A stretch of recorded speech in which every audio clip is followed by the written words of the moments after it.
Halo, assalamualaikum warahmatullahi wabarakatuh. Nah, teman-teman, ya, di dalam tubuh kita ini ada pembuluh darah, ya, ada pembuluh darah yang mengalirkan darah kita, ya, baik pembuluh darah arteri, ya, maupun pembuluh darah vena. Nah, itu kalau arteri itu digambarkan dengan warna merah, kalau vena itu digambarkan dengan warna biru.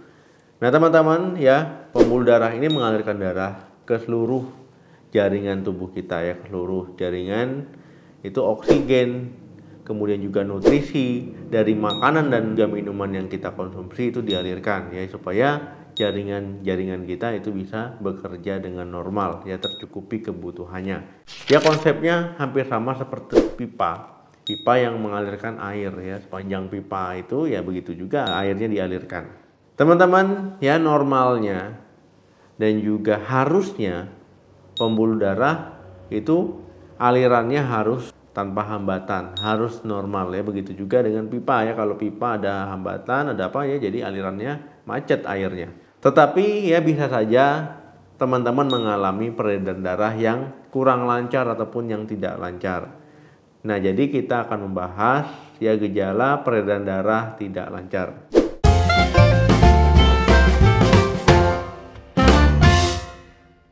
Aliran darah yang lancar ataupun peredaran darah yang lancar yaitu supaya tubuh kita bisa bekerja dengan normal, ya, supaya sel-sel kita bisa mendapatkan nutrisi oksigen yang normal. Nah, itu juga menandakan kalau tubuh kita adalah tubuh yang sehat. Jika peredaran darah ataupun sirkulasi tidak lancar, ya, ataupun ada hambatan, ya, nanti sel-sel jaringan itu kekurangan oksigen, ya, kekurangan nutrisi. Nah, lama-lama nanti bisa rusak, ya, karena tidak bisa bekerja dengan normal. Jika tidak ditangani dengan baik, ya, teman-teman, ya, ini nggak boleh dianggap sepele, ya, sel-sel bisa mati, jaringan bisa mati, ya, rusak nanti, ya. Nah, ini bisa membahayakan jiwa.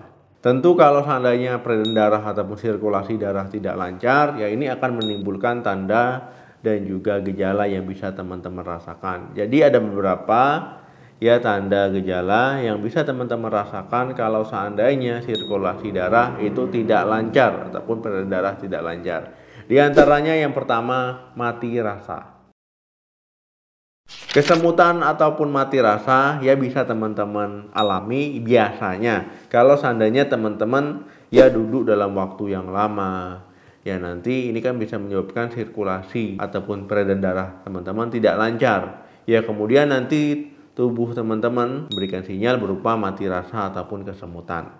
Gejala peredaran darah tidak lancar ini yaitu digambarkan itu sensasi menggelitik, ya, bisa di tangan ataupun di kaki. Ya, kadang malah teman-teman tidak merasakan apa-apa ketika disentuh bagian tersebut. Yang kedua, tangan dan kaki terasa dingin. Normalnya teman-teman, ya, kalau teman-teman meraba tangan orang, yaitu tangan ataupun kakinya itu akan terasa hangat. Nah, itu kondisi normal. Nah, kalau seandainya teman-teman meraba tangan seseorang, yaitu jadi dingin, ya, apalagi pucat, kakinya juga dingin, yaitu menandakan sirkulasi darah itu tidak lancar. Ya, biasanya ini kalau seandainya orang-orang yang dehidrasi, ya, orang-orang yang mengalami shock. Nah, ini bisa teman-teman lihat tangan kakinya itu dingin, itu menandakan sirkulasi darah tidak lancar. Nah, beda cerita, ya, kalau seandainya teman-teman tangan kakinya dingin, ya, misalkan karena berendam terlalu lama ataukah memang kondisi cuaca itu sedang dingin, ya, itu bisa saja tangan teman-teman itu dingin. Yang ketiga, tubuh terasa lelah.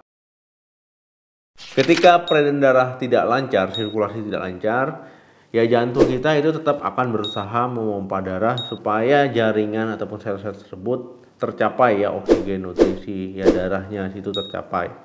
Nah, karena jantung memompa darah terus-terusan lebih cepat, ini akan membuat teman-teman terasa cepat lelah. Apalagi kalau memang sel-sel tadi kekurangan oksigen, kekurangan nutrisi, yaitu tambah akan membuat teman-teman terasa sangat lelah.